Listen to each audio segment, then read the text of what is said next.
y'all. My name is Jasmine Jones, and I'm a licensed clinical social worker, and you're now watching Black Girl Therapist in the Wild. In this little show, I like to call Therapist Sips and Reviews, and today we are reviewing Ironheart, episodes 4, 5, and 6, and we're sipping on Kahlua. How y'all doing? First and foremost, God bless them little babies that died in Texas. This is at summer camp and just mind their business because of this man in this office defunding shit. They couldn't get the warning that they needed to get up and evacuate. We're in a hellish place. We're in a hellish world, y'all. I don't know what's going to happen tomorrow. He signed that document on Friday. I don't know what's going to happen tomorrow. I don't know what's in it for us tomorrow and into the next week, but y'all stay safe out there, because I just, And then we're also going to start off by reminding folks that Sacha Baron Cohen is a avid Zionist baby killer.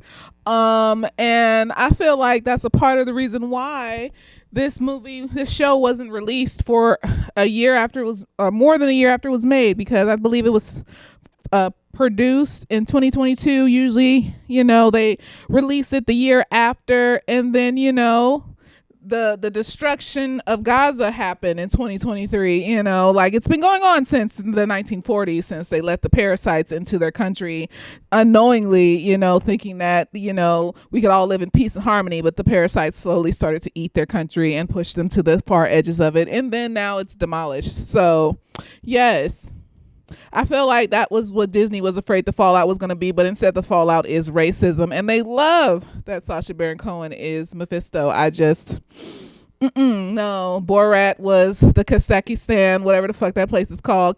Kazakhstan people were a representation of Palestinians. All those Borat movies, they were making fun of Palestinians.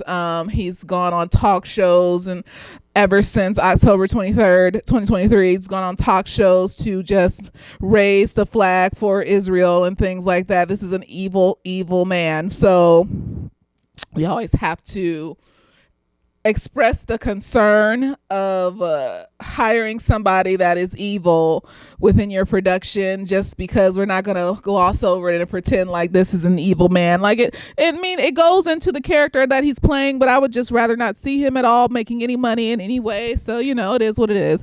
No, we're not gonna, just like in Wicked, when I said I don't like Cynthia Erivo, I don't like that she doesn't like American Black people, and I don't like how she doubles down or evades the question when asked about it, instead of just admitting that she was wrong and apologizing for the fact that she has been degrading and putting down American Black folks. But I still reviewed Wicked because I like Wicked and I like this show. And now this is even worse because this man is glorifying baby killing and burning them and stuff. So the fact that I didn't even know this motherfucker was going to be in the show, I saw the post about it, and then that's when I realized he was at the end as Mephisto, and I was just like, oh, is this a bait and switch, or what's going on here? I feel like this is a part of why Disney didn't release it. I feel like in my spirit it's a part of why, because he's going on tours, on talk shows, talking about how Israel is great and wonderful and magical place to be, and so that would deter me as a CEO of a corporation to put this show out. But that was just, let's start off there with some truth.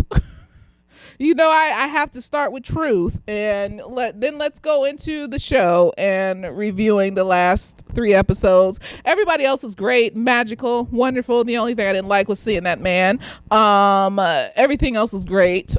So we have Riri. Actually, no. In the very beginning, we are showing a flashback of Hamilton's character. I don't know this man's name. And we're showing him and his cousin breaking into this mansion. So come to find out, this is like his dad. His dad kicked him out because he had behavioral issues, and he kicked him out at 12 years old, literally because the kid had behavioral issues because his dad wasn't paying attention to him. So he has neglect and abandonment issues and not being seen or heard type of issues. So that's a very weak-minded person. And so he was very easily talked into taking this powerful item and just using it. And the thing is Mephisto goes after these really smart but weak-minded people. These really smart but broken people on purpose. So neither him nor Riri asked what they were gonna give up. I would have asked. I'm like, so like, what is it though? I need a name. What am I giving up? But they were just so desperate in their sadness and misery that they just, they weren't thinking to just ask this man, what am I giving up for this magicalness? And yeah. And so then we go to Riri. She's in her room. She's with Natalie, her AI, and they're trying to figure out, like, because Riri knows something's off with the hood. He keeps looking at her weird and like talking to her weird and being really passive aggressive and shit. And so she can tell that something's wrong here. I think he knows that I killed his cousin. Yeah, he does, girl. Like, he was passive aggressively telling her, like, I'll call you when I need you and shit like that. And before, he was just excited. He was excited about, like her suit and all this other shit. Now he's just like off of it and whatever. Like, so she's trying to figure out how to make her suit better and also stronger, and figure out what's in the hood, what's the magic in the hood. And we introduce this amazing character. Her name is Zelda, and apparently she's like Doctor Strange's protege and shit like that. I don't want to hype her up too much because my preference for a plot point is magic. I'm not really into the Gundams and the mechanical suits and shit. Like, I still struggle through Neon Genesis Evangelion. I just don't know what's happening. There's giant vaginas in the sky and then robot suits, and I'm just confused as to what's going on. And I think it's the Gundams. I'm not into the robot shows. So my thing is magic, right? So I want to see a show with her, but then also at the same time, because of the hate that Riri's getting, I don't want to put too much hype into this other character because she's light skinned. And then she ends up with a show, and we get 5 seasons of that, and we never see Riri again. So I don't want to put too much hype because I do enjoy Ironheart and I enjoy the show, even though it's robots and shit. But this character is magical, and she has magical powers, and she's black, and I want magic. I want to do magical things. I want to slip through time and space and it looks fun. It looks magical. So yes, I love this character. And then now I'm gonna like look up the comic book, and like, because I like magic, and there's like a whole school of magic that Doctor Strange made, and it's called Strange World, and they want there to be a show for it. And I'm just like, there might be a show, just because there's other characters in the show that aren't black. And she's light skinned, so I'm like 50-50. Like, I want the show, but I also know that if there is a show, it's probably gonna do just as good as what is it that show on HBO that I like, Doom Patrol. It's probably going to do just as good as Doom Patrol and be a really good show, and Riri will slip into the background and we'll never see this little dark skinned girl and her family ever again. And I don't want that. So I don't want to hype up being excited about a show for this little magical light skinned girl, and then we never see Riri Richardson Williams, whatever her name is. We never see Ironheart again. So I just want to make it known that I want to see more Ironheart, and I want to see Strange World, because Ironheart is good and Strange World is magical, and I want to see all of it together. So there you go. And so we find out that Cree Summers' daughter, Zelda, is like this magical girl that went to Doctor Strange's magical school. And Riri has this thing with not talking to people about her problems. She won't even talk to her mom. She has this trust thing. With her mom, it's more so that her mom will tie it back to her grief, and she's not ready to face that grief.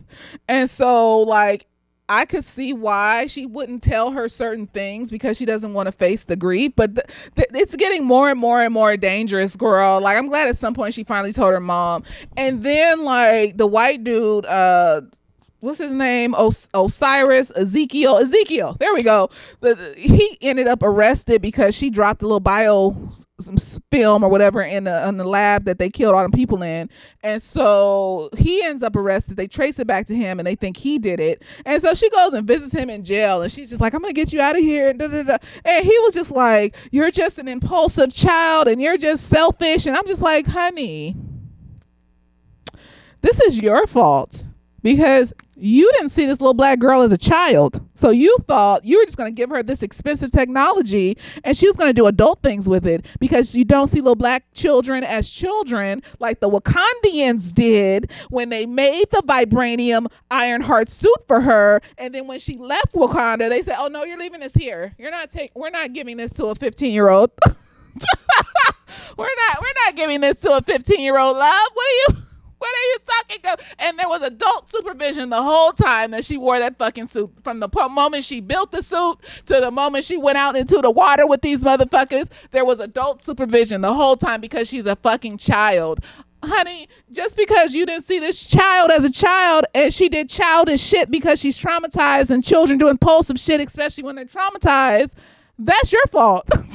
Cause no, like if this was the universe and Wakanda had given her the suit and whatever, and nobody was seeing her as the child she is, then I would be like, why is nobody seeing her as a child? But no, Wakandians were capable of seeing her as the child that she is, child-minded, child brain, and that's why they didn't give her the vibranium. One, because she's a child. Two, because they're not giving anybody outside of Wakanda vibranium. Honey, you should have saw her as a child and not given her that high-tech stuff to go off and do whatever the fuck she wanted with, because she's a child. She's not an adult. She's not grown. She's not grown-minded. She didn't grow up like a regular child, so there's still childlike thoughts and feelings and emotions and reactions in the world that she has, and that's your fault. That's your fault. That's like I gave a gun to a 15-year-old, and now I'm mad that they went and shot up a school or some shit. Why'd you give the gun to the 15-year-old? What are you doing? You're just as much as fault as that 15-year-old. You know, you gave the gun to the 15-year-old. Why? That's why them parents be getting in trouble when their kids be shooting up schools, because a lot of them parents they bought the guns for the kids because they wanted to go to the shooting range and shit. And it's like, okay, but the kids know where the gun is in the house. Why you think that would, they're children. They don't need to be having access to these artillery type weapons and stuff. So I didn't feel sorry for him at all. No, because we are often not seen as children when we're children. And so that was your fault. You did that. You didn't see her as a child. So you're just as much as his fault. That's your fault. I don't care. I don't give a fuck. That's a fucking child. I'm not going to give a child some bio weapon armor, whatever. She built her suit on her own. That was her shit that she did on her own. So whatever she did with that suit, that was on her. But other shit, I'm not gonna, that's that an adult is in charge of. I'm an adult, love. I'm not gonna give this to you unsupervised. I don't care if you built that suit. You ain't gonna have nothing. I'm not giving you anything that you can go off with by yourself that can be tracked back to me, because you're a child. And you do child-minded stuff. You've already shown me in various different ways, like when you said I need to leave because I have a job tonight, like that. Why are you a child having a job tonight? Are you doing criminal stuff? That doesn't make sense. See, I'm not giving you shit. I'm not giving you nothing. You need to figure that shit out on your own. And she probably could have figured it out on her own, and then it would have been all on her. It wouldn't have been on nobody else.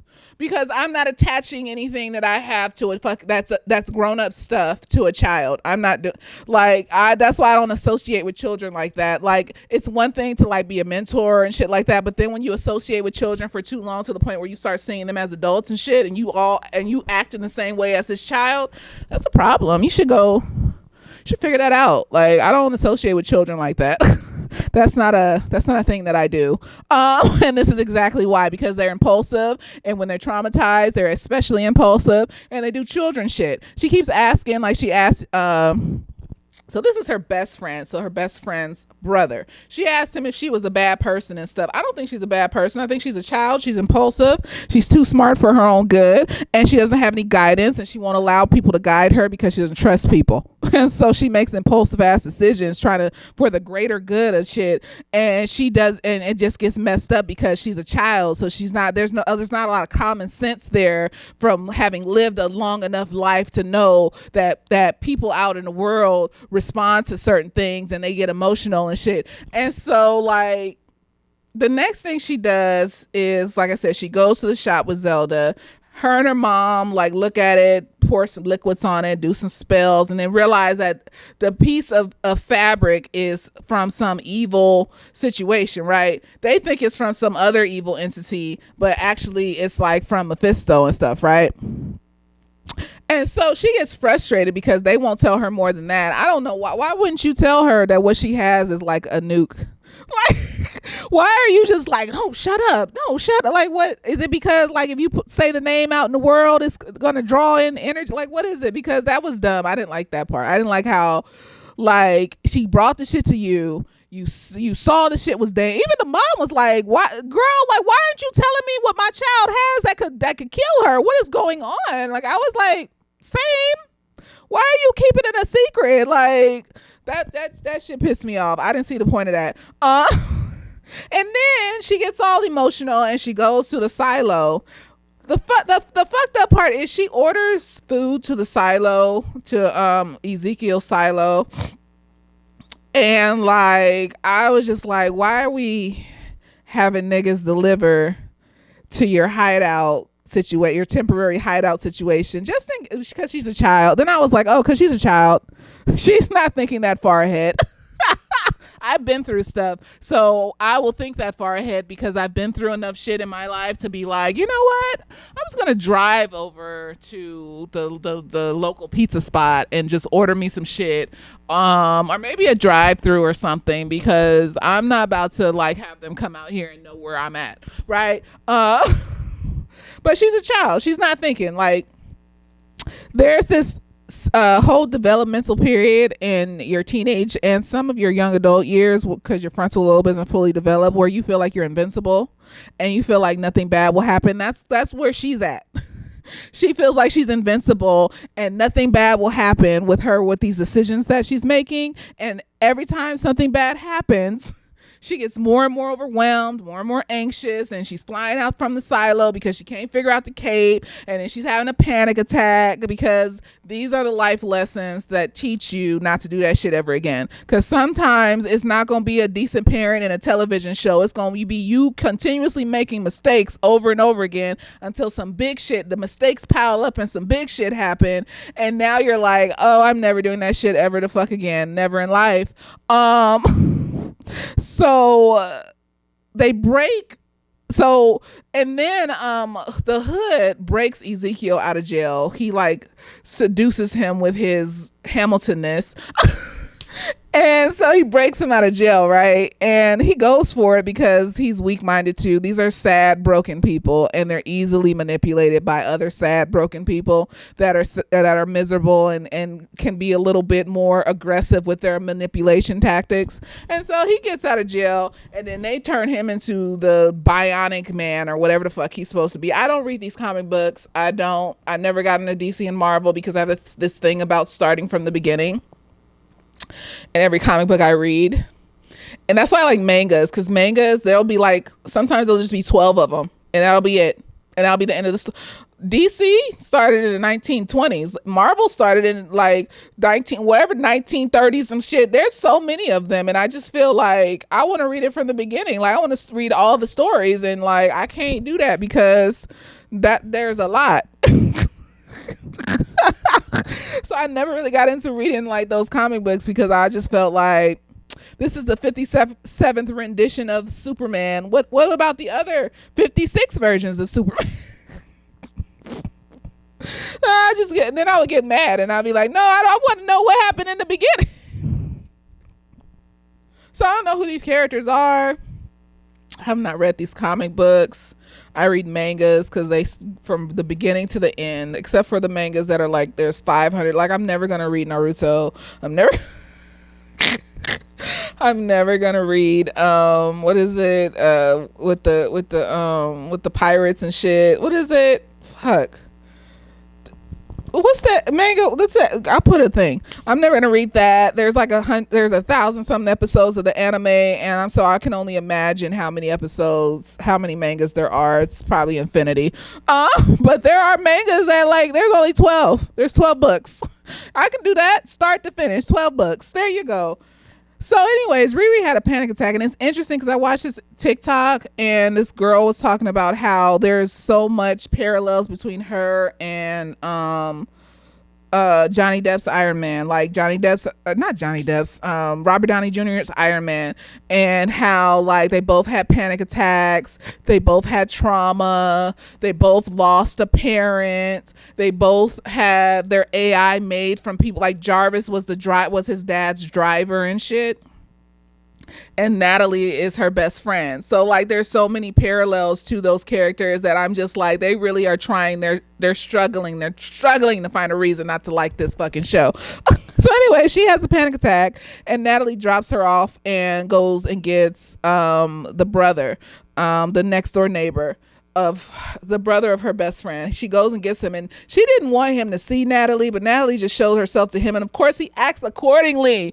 This is not what I wanted. This is not my sister. This is not a game. She's gone and shit. And that's why it pissed me off at the end. I really thought Riri was going to keep it together and keep her separate as a separate entity and shit. But I think when she built the suit, the final suit from the car and shit like that, and then like they used magic to fuel it and shit, and she saw Natalie disappear, and I think that was a second experience of grief, and she broke the fuck down, and that's what's made her susceptible to the Mephisto motherfucker, and the fact that she's a child. Let's keep going back there because people want to forget she's a child. I don't care if she's 18. Go back to and remember yourself at 18 versus now. You were child-minded. I was child. We were all child-minded. And if you are 18 right now, you don't know nothing. You don't know nothing yet. You think you know. You don't know a damn thing. And it is what it is, because I didn't know a damn thing. I thought I did. I thought I knew everything. I thought you couldn't tell me nothing at 18. I knew nothing, just wild and messy and emotional. I was all of Huda on Love Island, and you couldn't tell me nothing. Manipulative, mean, angry. That's why I can't be mad at her. I can't be mad at Huda because I was that way, and I know what got me to be that way was the trauma I experienced from men and not knowing how to make these men love me. And so now I'm just like, well, maybe if I manipulate and beg and plead and gaslight and do all this other stuff, they'll stay with me, because being nice isn't working. Being nice isn't where I know the exact thought process of that bitch. And I'm not saying that Shelly and Alondria are the devil either. I'm not saying that they're the devil either. I'm not. Because we're not going to vilify these two black women when Huda's been crashing out this whole time being fucked up. We're not going to do that. I'm going to say all these women are young and easily manipulated, and these are various levels of crashing out when you're being manipulated by these men around you. And I'm just looking at it as that. It's a spectrum of crashing out that I've traversed that spectrum during different parts of my life. So I can't hate any of them, because none of them came on the show like these niggas did to maliciously manipulate these bitches. Okay, they came on the show to find love for the most part, and so I can't hate none of them. I just be looking at them like, damn, I remember when I was 25 and I was doing shit like that. Fuck. It's a shame to be looking at your damn self. It's horrible. I hate it. You gotta reckon with yourself and be like, I don't want to see this, but then it's so fascinating, but I don't want to see this. So no, she is just a child. And so I could see why Mephisto manipulated her into, she thought it was bringing the AI back to life. But even that, girl, like, you seen but it's the same thing as like Shelly saying, Ace, break this bitch of mine. If you ain't watched Love Island, like, I want to tell you, I'm going to use those references because it's been my fixation item right now. It's been my special interest right now, so it's hard for me not to mention it. So I don't know what the fuck to tell you. You should watch the show.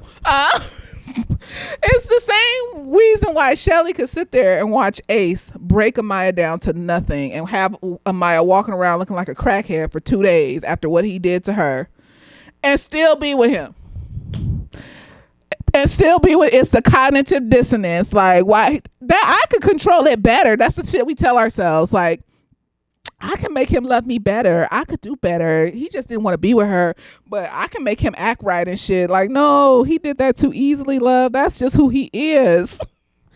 And so I'm sure she's thinking, well, I have better morals and values and stuff. I don't want money and things like that. I just want my best friend back. So, and I'm smarter than that nigga was. So I could handle taking whatever this nigga's giving me. And the girl, and she's child minded. So the invincibility in that developmental era that she's in is like, oh, I could do whatever. So anyways, she gets the girl's brother mad at her. He's ran off, and I'm just like, yes, because I just kept hearing Buffy the Vampire's song, like, you pulled me out of heaven. I was just like, yes.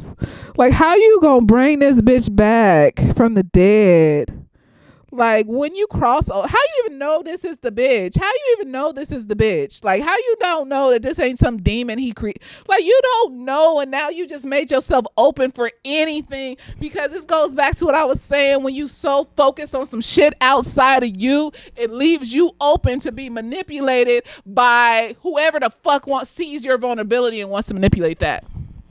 It leaves you with a weakness. I know it hurts. I know it hurts to lose somebody. I know it hurts to be alone. I know it hurts. But I'd rather feel that pain than give power to somebody that will make me feel even worse pain later on. And that's what she's going to end up feeling, because who knows who that bitch is that at the end. That might not even be Natalie.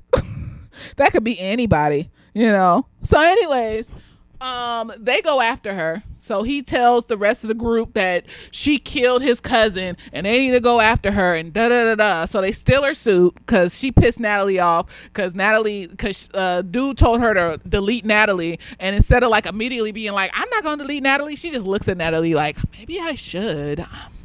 Maybe you should. Maybe you just grown too much of a connection that is making you weak-minded and shit, girl. Maybe you should. This is the shit that if she survives all this shit, she's just gonna look back on when she's like 40 and be like, damn, I was really letting that loss control me to the point where I almost killed everybody in my life. I almost got everybody in my life killed by introducing this evil ass devil nigga, this evil ass Zionist motherfucker into my life. I'm glad we made it through, y'all. I don't know.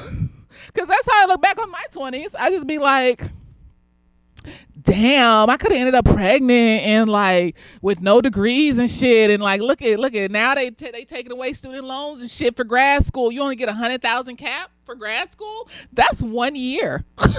That's one, and it starts July 1st, 2026. You are capped at $100,000 if you want to go to grad school. $275,000 max for undergrad and grad school. And if you want to have a professional degree, then the cap is a little bit bigger. It's at $200,000. But if you had already spent that in undergrad, then girl, you ain't getting no doc. You ain't getting no medical. You ain't gonna be no MD.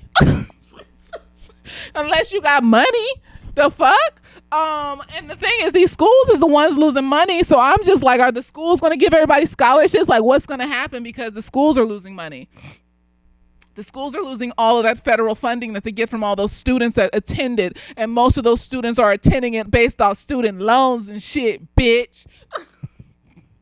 So like, how are the schools even going to stay open? Because these 1% millionaire motherfuckers do not fund the whole of all the universities in America. The federal government does, love. Yes. Are we trying to eliminate colleges? Are you trying to make everybody stupid like y'all is? Like, what is it? We dumb them down so that we can steal from them. I'm tired. I have to send this information to clients and shit that are thinking about going to grad school because they're Xing you out of jobs because of AI and shit. So they're thinking about, well, my only recourse is to go to grad school and get a master's degree or a doctorate in some shit. And like, oh, shit. What? I don't even want to say what's the point, because it's chaos. The point is chaos. These people are chaotic. They don't care if we become a full third world country. They don't give a fuck. So I don't know. I don't fucking know. Anyways, So she meets up with Zelda again to talk about like the demon that's attached to the hood and shit like that. She gives her the wrong demon. She doesn't know it's the wrong demon yet. And then here come the niggas coming to like get her ass and shit. And so they have a big fight in the street and all this other stuff. And then here comes Ezekiel with his electric ass and he zaps her out the sky. But he doesn't end up killing her because he's not a fucking bastard. He's just sad. And he's upset, of course, because like, you know, she got him in jail and shit, and he was living in a free world and under a different name, living his life and shit like that. And this bitch got him put in jail. But like the thing is, like, you shouldn't have gave that shit to a child. Like, I don't why would I wouldn't give a gun to a child. If a 15-year-old came up to me and was like, "Can you buy me a gun?" I'd be like, "No." The fuck? If an 18-year-old came up to me and was like, "Can you buy me a gun?" I'd be like, "No, I'm not gonna." I'm assuming she's 18. She's still a child. That's child brained. And so they attack her, and then Ezekiel attacks her but doesn't kill her because he's not a full bastard. And then he just tells her that her and her family need to leave, right? So at this point, she tells her mom what's been going on. And she decides that she and her mom need to get the hell up out of there. But her mom like talks her into like, "No, you need to stay and fight. You've been trying to build this suit. You keep talking about this suit. You won't let this suit go." And then she finally admits that she wants the suit because she wasn't able to protect her dad and her best friend from getting shot. So she wants to be able to protect. So it's child brain from trauma. Like, I need to be the protector of the family. Like, no, the fuck you don't. Even her mom was like, "You need to let me protect you because I'm the adult. I'm your mother." Like, I don't think she fully 100% got that, but she sort of got it enough to be able to tell her the truth. Like, but that's what happens when you've been trying, especially as a black woman. Like, you go through shit and you feel, even when you are surrounded by community, like, you can sometimes still feel alone, like nobody's there for you. And that's just black people in general, but especially black women. We feel like we got to get it from the dirt because the community that surrounded us, all we've seen is them get it from the dirt. All she saw was her mom get it from the dirt after her dad died, and saw her mom figure it out by herself. So she's taking that in as, I need to figure it out by myself too. And and I'm just like, girl, no you don't. No you don't. You got this auntie over here with her daughter that does magic with Doctor Strange and shit. You got your mama over here with the garage is willing to help you. You got your AI bitch that's willing to help you and shit. Let people help you, girl. So finally, her mom convinces her to go to the garage, and like Natalie shows her a hologram of her and her dad when she was little, and him hyping her up and telling her that she needs to not focus so much on working, and like she needs to go outside. And then he was like, "Well, let's dance together, and then I'll give you the goggles you want so that you can get back to work." And then they was dancing, and it was cute and it was beautiful, and I was just like, oh, she had a dad that loved her, and that's magical, and that's sad that he's gone. Apparently, from what I read online in the comic book, her birth father faked his death and he's actually alive. So we might not get another season of this. And they talking about, oh, the comic ended early. No, apparently the comic ended because like the story was over. It's like them 12 mangas. Like, the story was over. Like, the comic ended because the story was over, love. I don't know what to tell you. They wrote all the way until the story was over. Like, we're not gonna get, and and then next she's gonna appear in other people's comics probably and shit like that. But we're probably not gonna get further story because the story was over. I'm tired of these white people. This is the most exhausted I've been, reviewing a fucking show, just because you cannot avoid these white devils and these black men that are out here trying to make this seem like it's something that it's not. It's the gaslighting, the disgustingness of it. It's just so horrible, and I'm tired, and I just want this to be over. This is fucking torture and shit. Like, not even because the show, it's just torture because the people that watch the show, and it's just like the people that hate the show, it's just like they looking for shit to make it bad when it's not bad. Anyways, they build her a new suit out of the car that she and her dad were building and that her mom had actually kept. And like Zelda uses magic to make it run, because there needs to be like a kind of an infinity power source to keep the suit running, because she's been charging the other suit she built. She's not rich, mind you. So I had to think about it. I was like, oh yeah, Tony Stark did have a garage full of random ass suits and shit that were just sitting there in one of them movies and shit. And I was just like, oh yeah, because I was like, Tony's suit didn't just fall apart all the time. Like, and I was like, he had other suits. Yes, he did. He had a whole legion of suits in one of them movies, and they came and flew with him one time. He just kept rebuilding suits. And so, like, because he had money, she is building this shit out of scraps from the pick apart and a car that her and her dad was built. She doesn't have money. I saw somebody be like, well, Tony could build it. He had nanotechnology and da da da. And then somebody commented, well, Tony had money. Like, that's trillions of dollars and shit to have nanotechnology and shit like that. And this nigga gonna go, and then they were like, what did you expect her to do? Like, she didn't have money. And like, this nigga gonna go, well, she should have been smarter. Love, it doesn't matter how smart you are if you can't afford the stuff to make the things. That you can't make nanotechnology out of scraps in the fucking pick apart, bitch. What? Oh God, I'm tired. I'm exhausted. Girl, she had to pull up magic from the ground just to run that motherfucker. And she lucked up to have an auntie and a basically a play cousin that had magic to put into her suit so it could run infinity and shit. And I just, what you gonna say next? The magic should have made the nanotechnology. Girl, the most exhausted I've ever been reviewing some shit.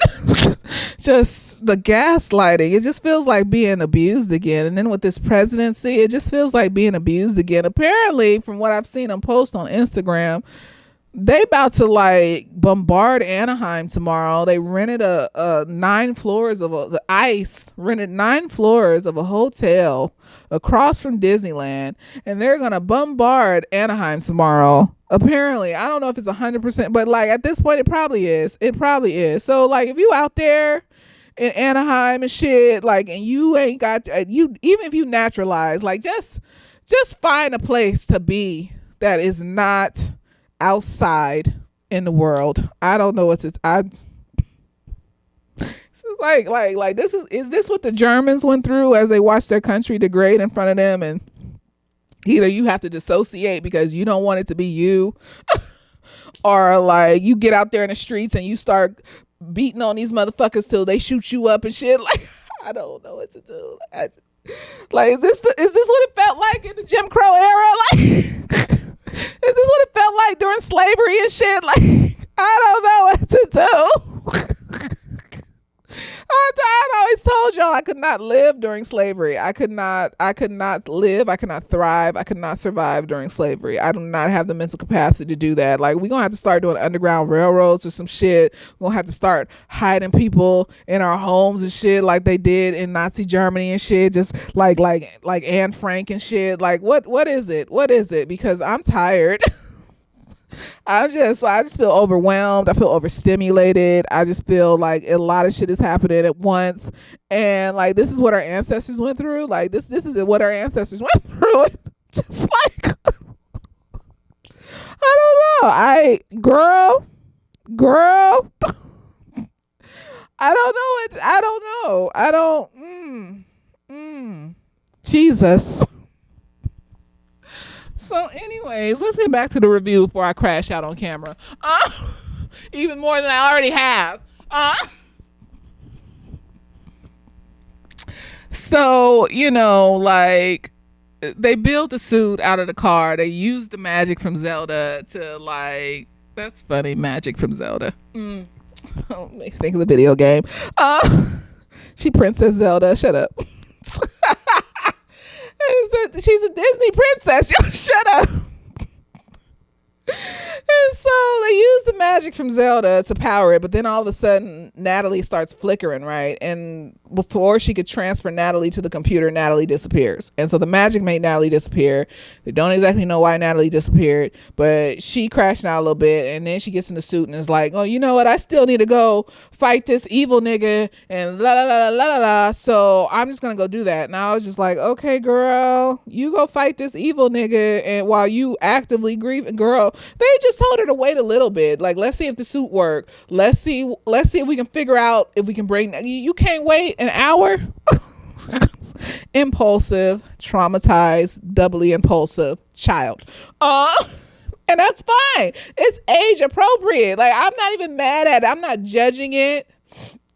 There is a reason for it. Now, there's a limit, of course. Like, in that movie, Let Me In, with the girl, like, so caught up in her grief that she killing people. I don't care if you was a teenager, love, you killing people. Like, the fuck?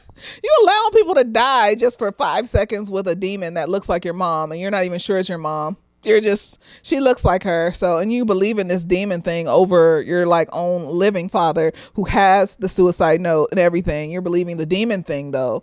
There's a line that was crossed there, because now you're transferring it over into other people and you're killing people. That's a problem.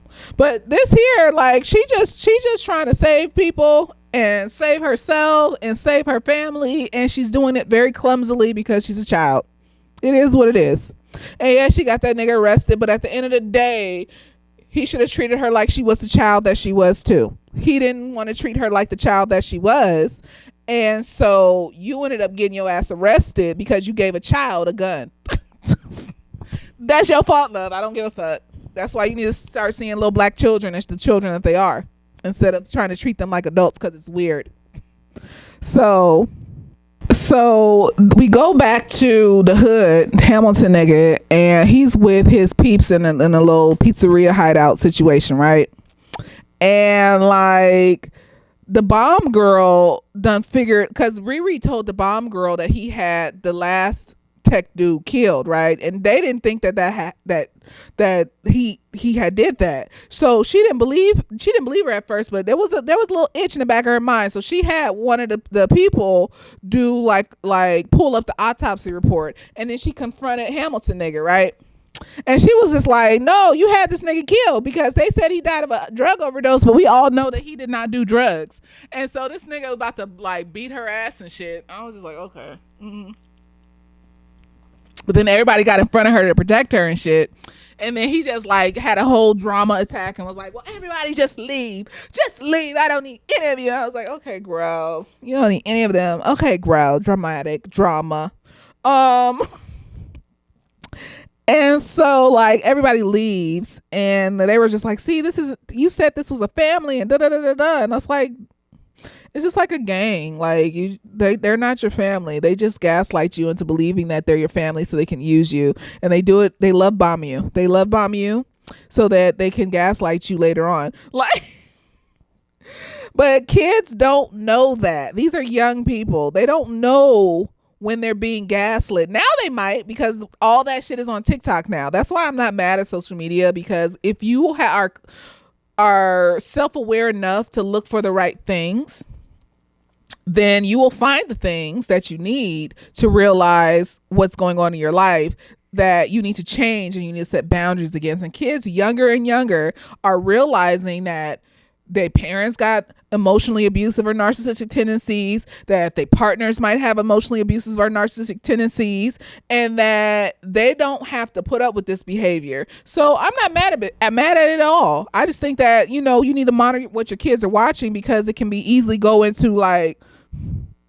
porn addiction or some shit like that. They shouldn't just be looking at everything, but learning about mental health, learning about what's going on with them, why they feel the way that they feel, learning about like if they have neurodivergencies and shit, like if it resonates with them when they watch these videos, and then that's the key, that's the sign that you need to take them to get a diagnosis for some shit, maybe.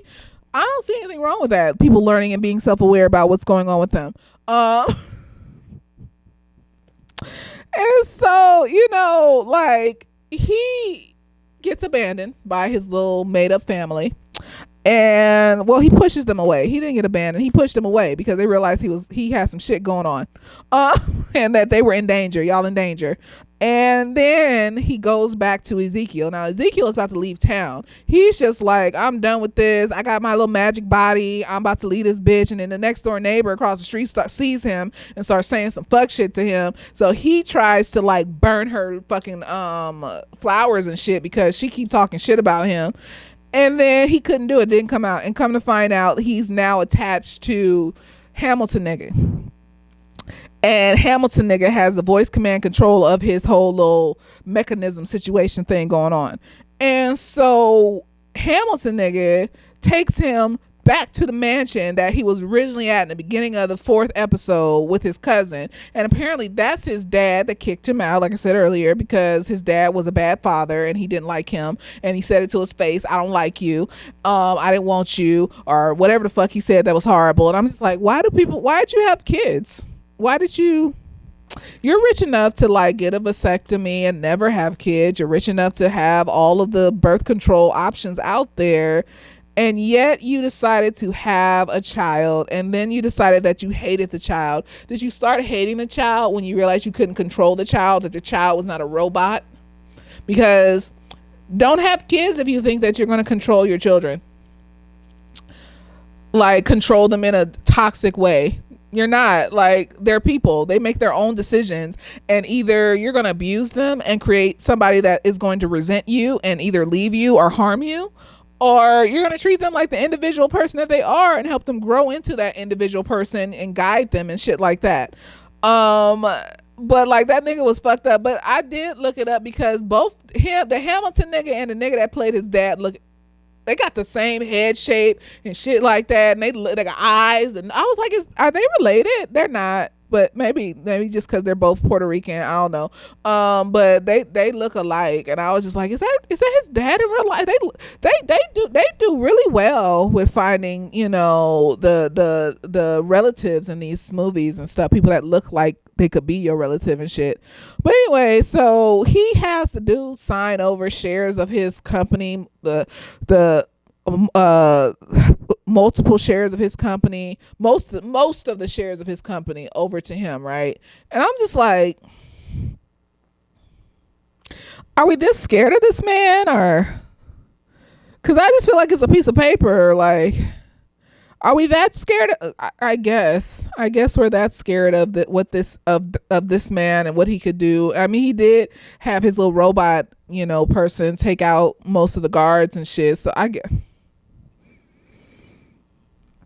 just feel like I would lock myself behind like some metal room or some shit, and I would tell everybody this is fake.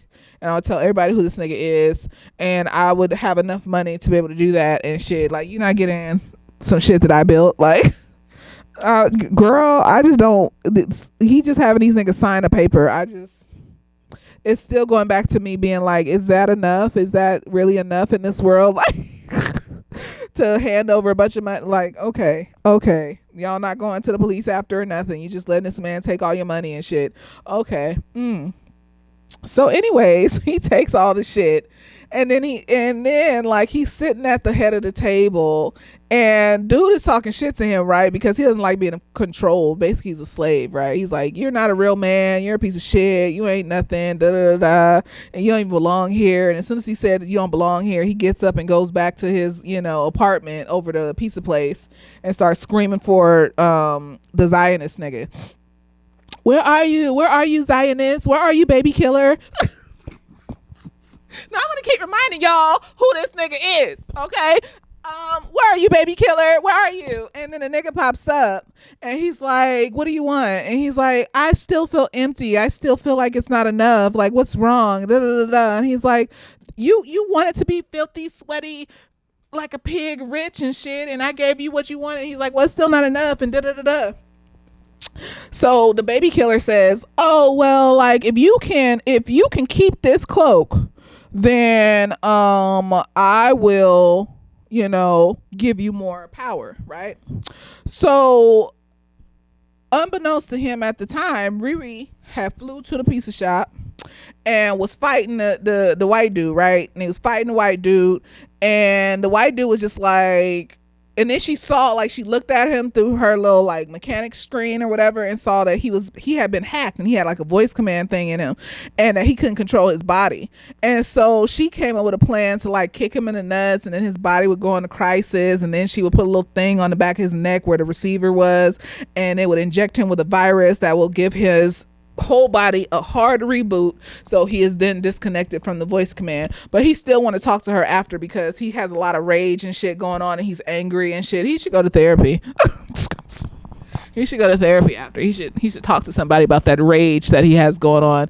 Maybe he can go get some plastic surgery, look different, so he can be back out in the world and stuff. Who knows? So she goes up to fight this nigga, and she fighting him. She almost seems like she lost. She explodes her suit, but it's like a hologram and shit. And then she has him like shoot her in the head, but it's not her, it's a hologram. And then she beats his ass and takes his suit like he's a punk. Like he's really a punk. Like and then as she's walking downstairs, here's Baby Killer. And he's sitting there like, oh, are you hungry? And she's like, oh, and he's like mimicking her or whatever. And then he just like is like, well, I can give you anything you want. What do you want? And I'm just like, she knows that this is a nigga that gave him the cake. She's a child. She's thinking she's invincible, that she's smarter than this nigga, that she don't want money like this nigga did. She's not greedy and stuff, so she's better than this nigga. So all she wants is one thing, but the thing is that it's still gonna zap the life out of you or whatever that them veiny things are on these motherfucking faces and shit. And she accepts and asks for her. She wants her AI back. He brings Natalie, who knows if that's even her? That could be a demon in a Natalie suit. We don't know because he's a baby killer. So them niggas lie. So, come on here and be like, why you keep calling him? Because he's a baby killer. He burns babies, Yeah, just like that bitch in that Snow White movie is a baby killer. She was actually in the army killing the babies and shit. So she actually had her hands on killing the baby. He promotes killing the babies and shit, like he promotes it. So he's just as bad. They're all bad killing babies and shit. So she accepts it, and then Natalie is brought back to life, and I was just like, either it's a fake version of her or they done pulled this child out of heaven. And I'm just like, no, because once you're dead, you got to let the dead go on to the plane that they're supposed to go on and like experience the life that they're supposed to go into and stuff like that. Like calling them backwards, making them regress back to this plane and not allowing them to release and let go. She's a child though. Like she ain't thinking that far ahead. Like I didn't think that far ahead until I saw that Buffy the Vampire episode where she was singing about how they pulled her out of heaven because they missed her and she was in the happiest place of her life and they pulled her the fuck out of heaven. I'm gonna put the clip again too.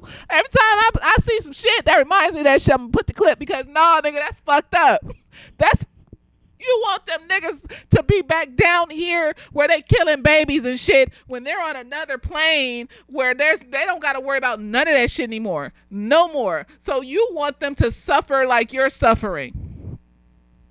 You miss them so much that you want them to suffer like you've been suffering in this motherfucker. That's wrong. That ain't right. I don't care what you're talking about. It ain't right. No, it's not. Nobody has ever been able to make it make sense to me to pull them motherfuckers back here for anything. For what? Like, it's not like I don't want my mom to have to come back down. Like we're re-experiencing Jim Crow era shit. This is shit my grandmother experienced. Why the fuck that boomers that were marching in the civil rights movements and shit like that are crashing out right now because they thought this shit was over? The ones that are still alive. Like I have clients telling me how their grandparents are like low-key watching the news all the time and having panic attacks and always angry and crashing out because they thought this shit was over. Now they're reliving the civil rights movement and shit. But this time, marching doesn't do anything. We're reliving Jim Crow and shit. We're reliving slavery. We're reliving Nazi Germany. We're just keep reliving the same shit. It don't matter how much technology we make or not. Why would I want my grandmother, God rest her soul, to be back in this shit? Why would I want that? Why would I want her to suffer like that? She's in heaven. I know she's in heaven because she went to church every Sunday and she was a good woman. And she's in heaven right now, living her spiritual glory. I do not want her ever to come back here, ever in life. I let her go. She needs to be there. One day I'm going to be there. Not yet. I don't want to die. I don't want to die yet. I got shit that I still want to do. But like, that's still my journey to make. But like, she made her journey and she passed on. Why would I want her back here in this hellhole where they burning babies and then put niggas that promote burning babies on television shows and shit? And gaslighting motherfuckers into thinking that burning babies is anti-Semitism and shit. Didn't nobody say nothing about no Jewish people. I said the Zionists that are burning the babies, because there are Jewish Palestinians, love. There are Jewish Palestinians. Those people that call themselves the Jews that in Israel that are taking that country over, those are European Jews from World War II that nobody else wanted in their country after World War II. So they sent them back down to Israel and made them think that that's their country. The Palestinians been there. They've been there. Jesus was Palestinian. So, I don't know what you're talking about. I don't know what you're talking about. No, no, it ain't even about, it's not about that. It's about they killing babies. So no, I just, but I understood because she's a child. She didn't see that Buffy the Vampire episode.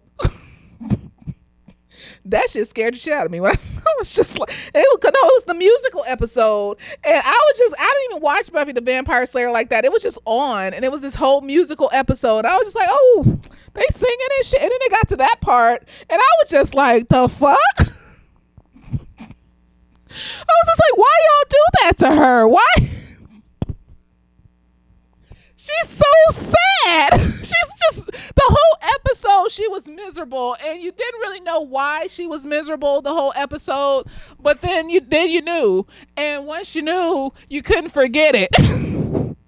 Shit scared the shit out of me. I don't want my future children to be calling me nowhere. I don't know. I left you money. Don't call me back down, this bitch. I will not come. I will not know.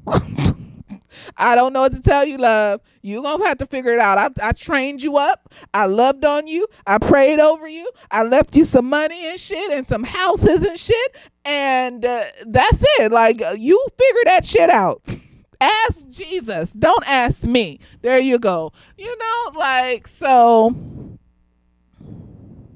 she obviously didn't see that episode of Buffy the Vampire Slayer or had any other experiences with, why you shouldn't call the dead back from being at peace. And so, she was just so excited to see her dead friend and hug on her and love on her, even though that's probably not her friend. It's probably just a demon.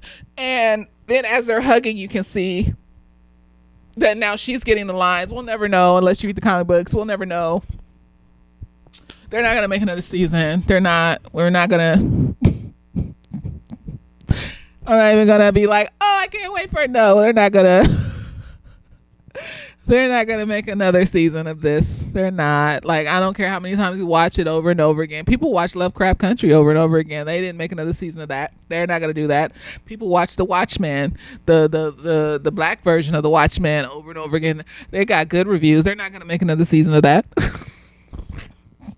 They never did. And so, just have this to enjoy and mule over and rewatch over and over again, and hope that they don't delete it off of the platform like HBO Max deleted Westworld and Infinity Train and all them other shows that I like to watch.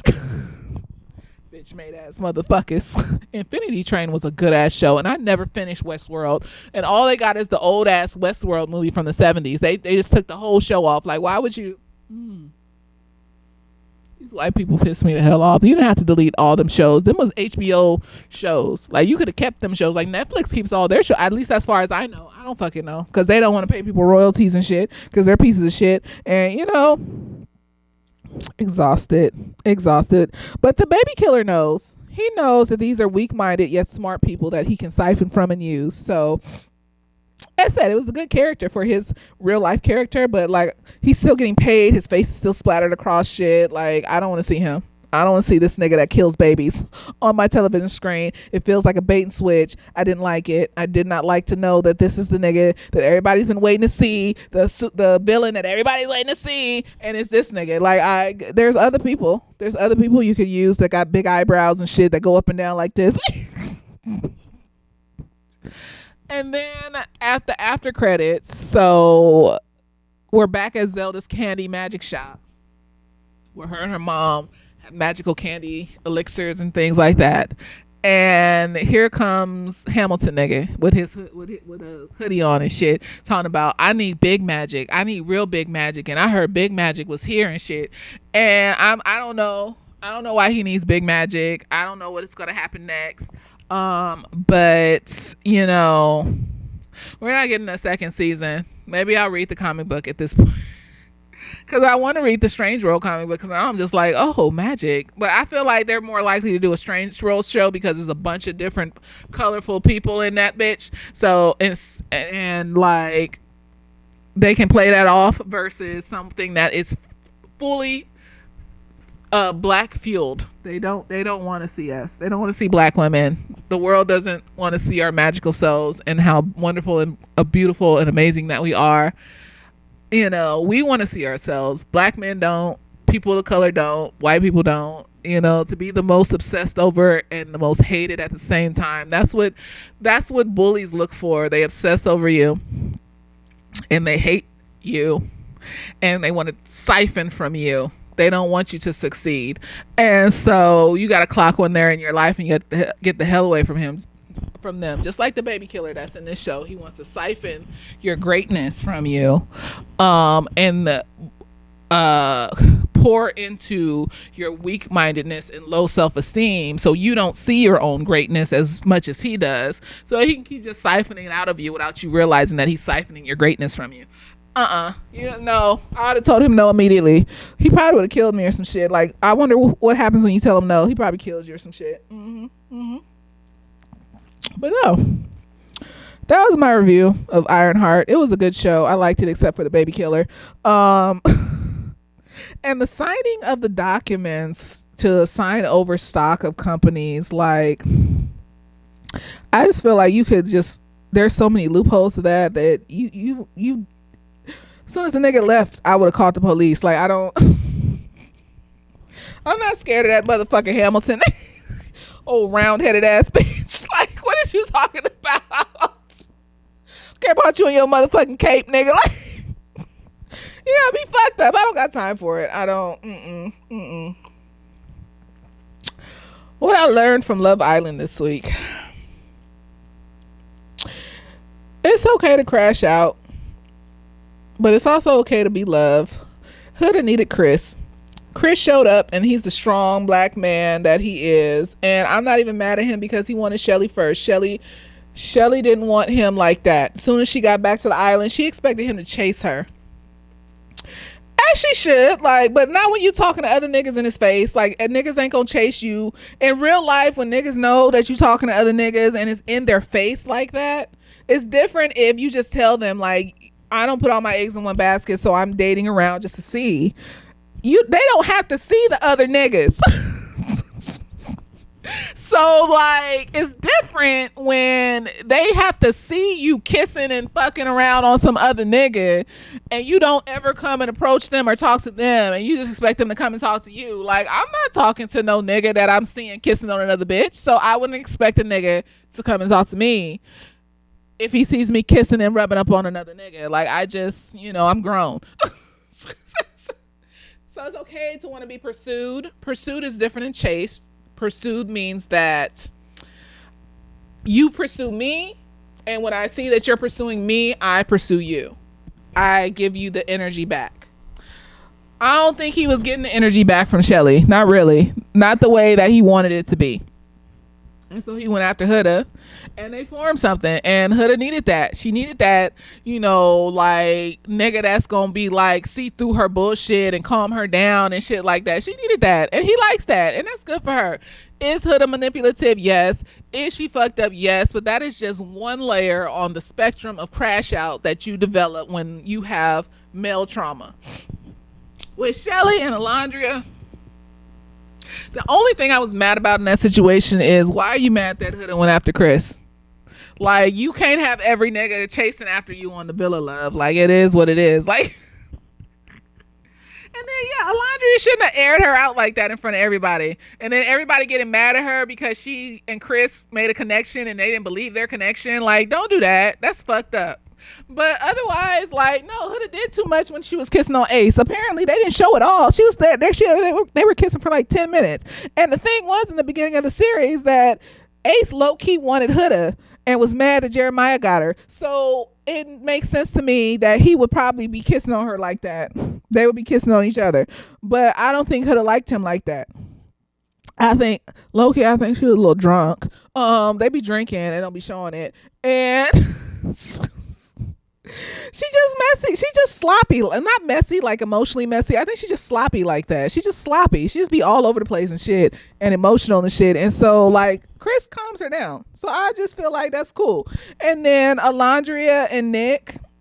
Let's see where that goes, because I also learned that don't put racist shit on the internet. They don't care what point of the show you in. They will pull you the fuck off like you was never even there, love. It don't matter if you closed off the relationship or anything. They will pull you off that motherfucker, because they have these series in various different countries. This Love Island USA is just for Love Island USA. They have Love Island South Africa, Love Island Spain. They have this series in various different countries. They can't afford to have racist motherfuckers on this series when they have this series in these countries that you're being racist to their people. So, like, don't put racist shit on the internet. If you about to go on a reality TV show, you better scour your social media and delete anything that could even be slightly perceived as racist, because nobody says that about their eyes. I'll say I have slanted eyes, because that's what it's called, slanted eyes. Slanted or almond eyes. People used to think it was weird, and I didn't think this at all. So don't even, like, when I was a kid, they used to ask me if I was mixed with Asian because my eyes were so slanted. I always know I slanted. I never played it. It wasn't it didn't matter to me. And I would just look at them crazy. Like, no, I'm black.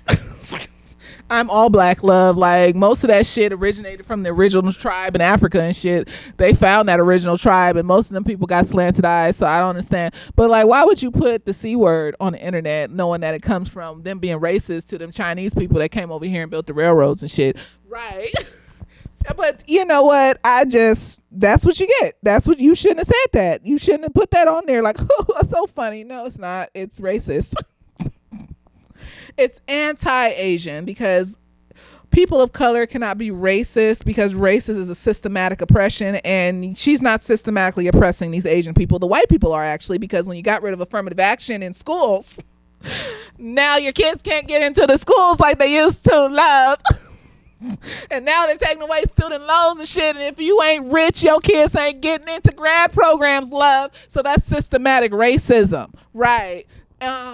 We can't be racist to each other as people of color, as black people, because we don't control the system to oppress you, to take away your rights. We can be anti this or anti that, or discriminatory or prejudice. And she was prejudiced and discriminatory and anti-Asian, and that's fucked up. And she got silently taken off that show, and that it is what it is, love. It is what it. I don't know what to tell you. Like, and it might seem like it wasn't a big deal, but it was. It was, because they used that to oppress the Chinese people that built the railroads and shit. Yep. It's fucked up, isn't it?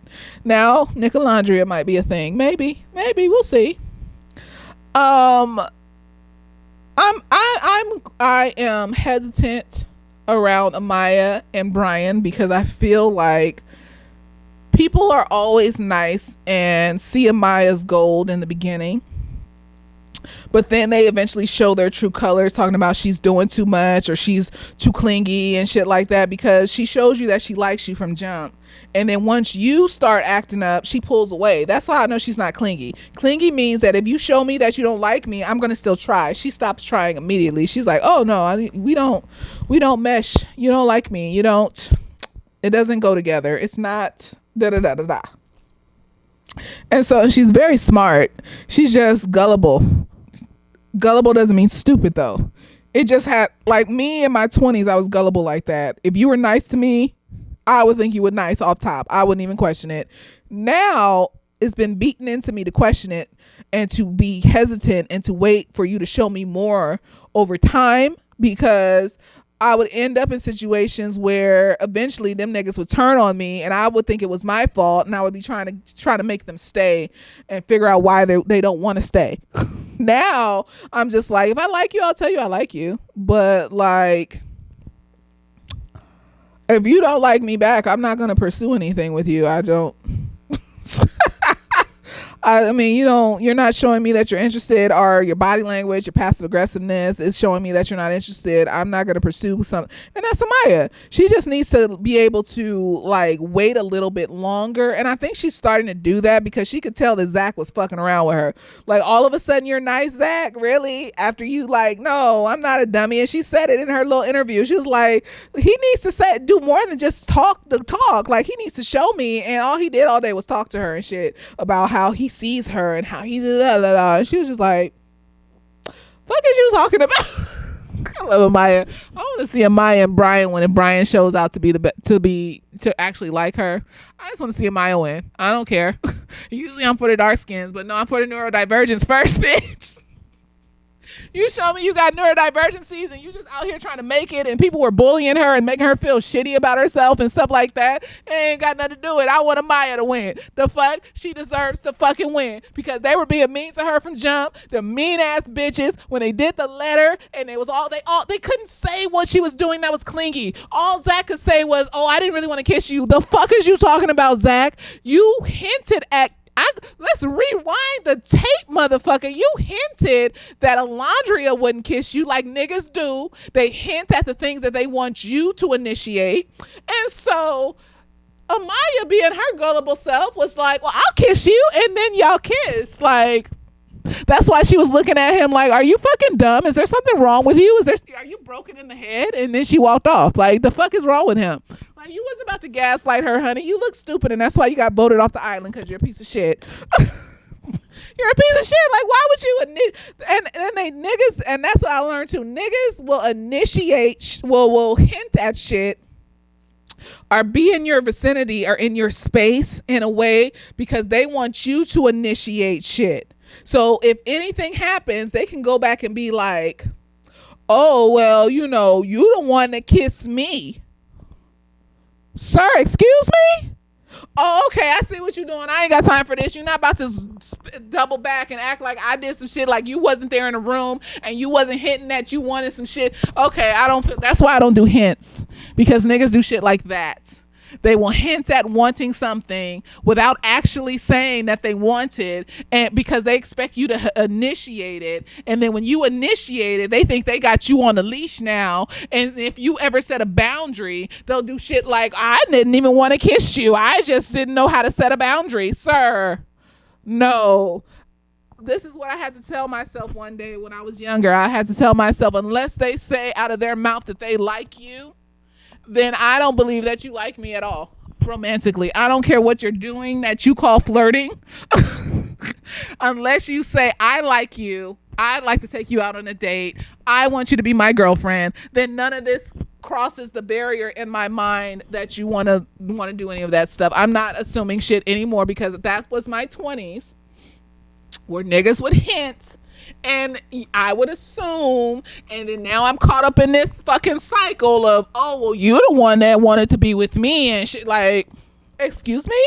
So that's the biggest lesson I took from that. Niggas need to say it. They need to say it out of their mouth. They don't just take flirty behavior and them giving you compliments and them doing nice things for you as, oh, he likes me. He needs to say it. And if he doesn't say it, he doesn't like you. So don't give him shit. Unless you just want to fuck. Now, if you just want to fuck and then drop him off in the fucking gutter when you're done, do what you want to do. Unless you want to get a bag from somebody so you manipulate them and their vulnerabilities and shit. Like, I don't care. I don't care. Women out here getting manipulated by niggas every day. So if a nigga fall for it, that's you. That's your fault. Because I had to teach myself how not to fall for it. You should teach yourself how not to just think with your dick and not fall for bullshit, because it's easy to spot when a bitch wants to manipulate you. You just ain't spotting it because you don't think you're manipulatable by bitches. That's your fault. If the bitch manipulates you and you fall for it, that's your fault, love, at that point, because it's easy to spot. I don't give a fuck what you're talking about. And so that's the biggest lesson I learned. Unless they say it, then they don't want to be with you. They don't want to date you. They don't want to be serious with you. They don't want to do nothing with you except for have you initiate having sex with them so they can say you initiated it if you try to set boundaries around it. I'm not dealing with that. I can clock it immediately. I'm not dealing with that. I had one of my clients told me the other day, they were like, I think you're a really nice person and stuff, but I think you're just very observant. I can tell that you're observing me and taking notes on me as soon as I walk in the room and shit. And I was just like, oh, yeah. But it's not because I'm a therapist. I've always done it even as a child. It's just automatic. Like I just notice things about people. When I was younger, I would notice these things, but I would make excuses for them. And that was the problem. I would notice that, oh, he seems sad. Oh, and then you tell me your story and I'll be like, oh, he was traumatized and that's why he acts so mean and shit like that. And then I would think that I could fix it. That was the problem. I clocked it, but I thought that it was my job to fix it. And now I'm like, oh, I just clock it. And then I move the fuck on like, oh, look, he's angry. He must have been through some shit. Let me get the hell away from this motherfucker. He hasn't handled his self or his emotions at all. That's none of my business. God bless you, love. So yeah, unless, especially men have said it, then y'all not together, y'all not dating, y'all not in a relationship, none of it, because they didn't say it. And I think I had to make it that firm in my brain because I have neurodivergencies that kept falling and tripping into these books, because I lean into my fantasies and my romanticizations in my head and my daydreams, and that will start to feel real to me. So I had to put this firm wall between me and that by saying, he didn't say it. So none of this shit that you're thinking is real. He didn't message you back. He didn't say, I like you. He didn't say, I want to date you. He didn't say like anything of that nature. So this is just pretend in your head. None of it is real. And that helps me so much. It hurts my feelings sometimes because sometimes the flirting is really obvious. And it's really, really obvious. And I'm just like, oh. But then I remind myself, he didn't say anything about liking you, girl. Sit your ass down. And then I just sit and observe. And the longer I observe, I realize that this isn't going anywhere. You're just flirting with me, but not saying, like, I want to take you out on a date. Can I have your number? Like, da-da-da-da-da. Like, you're not doing any of those things to say that you would like to take this a step further. So obviously, you just a flirt. You just like to flirt with motherfuckers and shit. I've seen niggas like that. They be walking around a room and how they interact with bitches is by flirting. And they just got this very flirty nature to them. And I am very cautious around them niggas because them niggas 1, 2, 3 will hop into a vagina real quick. And I just like, I can come off as flirty just because I'm nice. And I'm nice like Amaya's nice. When I feel comfortable, I'm just very nice. When I'm in a public space, and like there's nothing to like hold me back or make me feel cautious about anything, I'm just a really nice person. Like I'm kind, I'm childlike, and niggas think I'm flirting. No. Like I've said in many a video, when I like a motherfucker, I will act like you're invisible because I don't like having crushes on motherfuckers. Like you have to approach me. If the nigga I like approaches me, then you ain't gonna know that I like you though. May the odds be ever in your favor, love. Because if you approach me and you're smooth 5'5" and ask me out on a date, I'm gonna be like, oh, that's so nice. No, thank you. Just because that's not my. I don't want to feel like a nigga. Like I want to be a dainty lady, and you got me over here fucked up with your little. And there are women that would love it though. Like you should talk to them. I'm not going to say all that. I'm just be like, oh, that's so sweet, but no, thank you.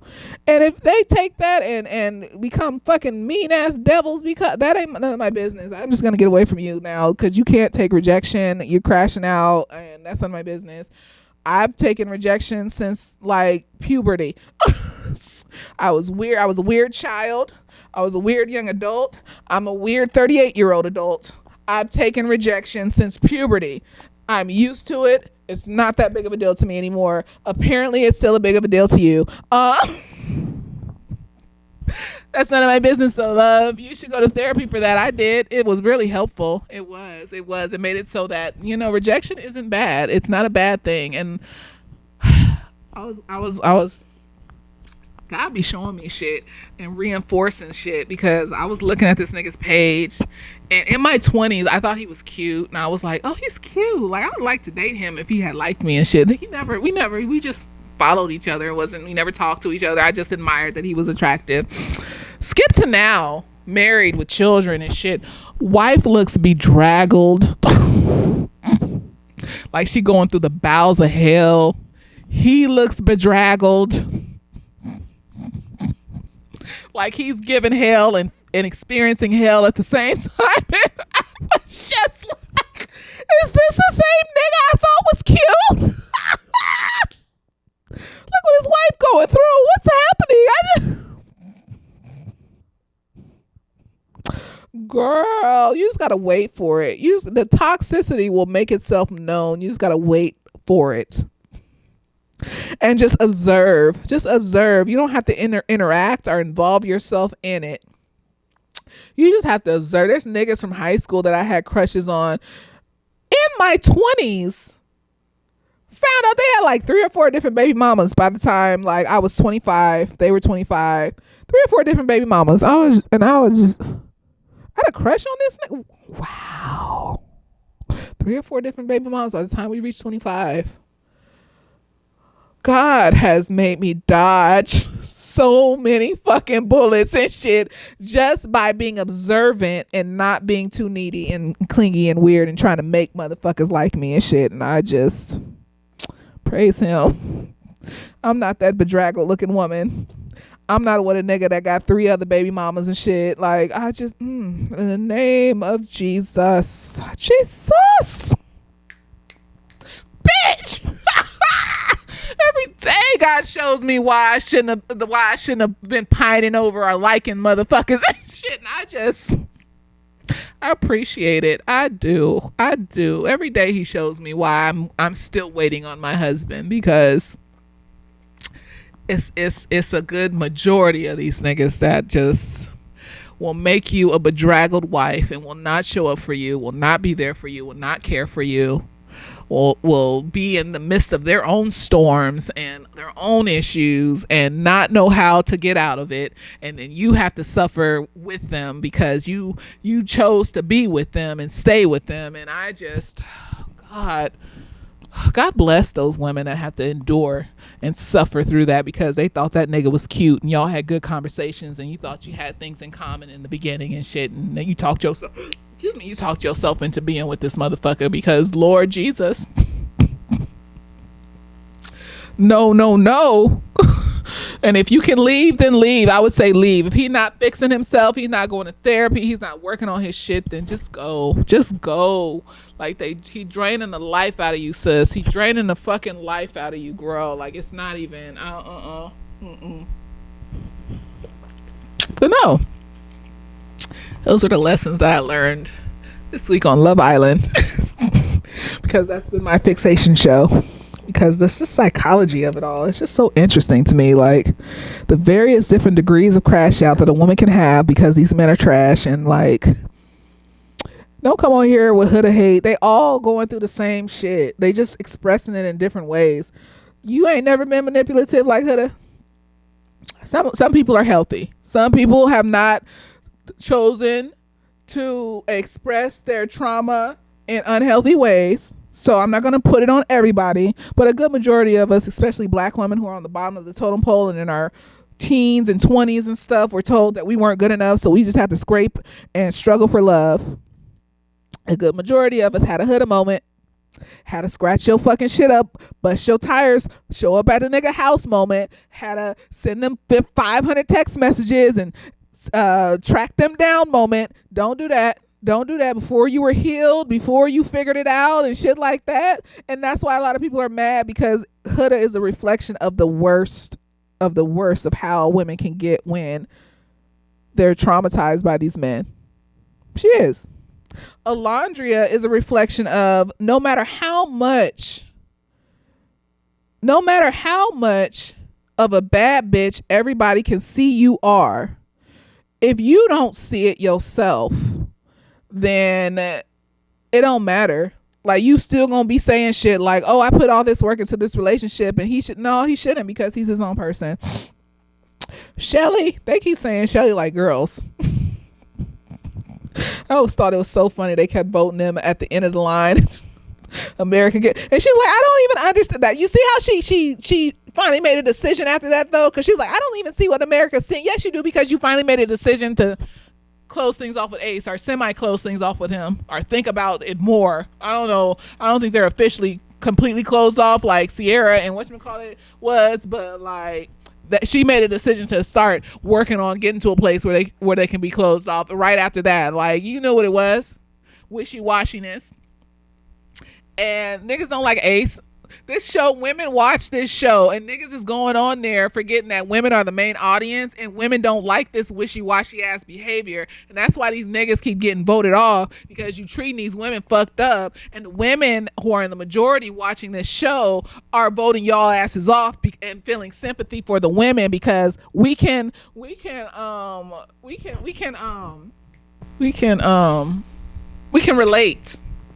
because we've been through this.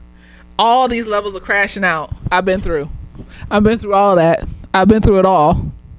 And so women can relate to the way that you're hurting these women, and you're doing it wrong.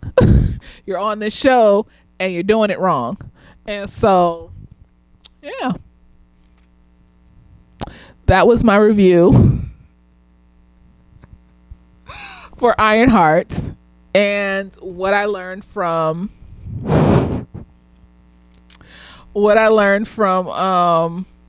whatchamacallit. God, the whatchamacallit's hitting. What I learned from Love Island this week. Yes. Let me know what you think. What did you think about the show? What did you think about Love Island? You know, anybody watches it. Let me know what you thought. You know, people that watch this, I hope you watch Love Island, because there was a lot of shit mixed in. I don't want to, it is what it is. I don't want to tell you. But let me know what you thought. I hope you enjoyed, and later days.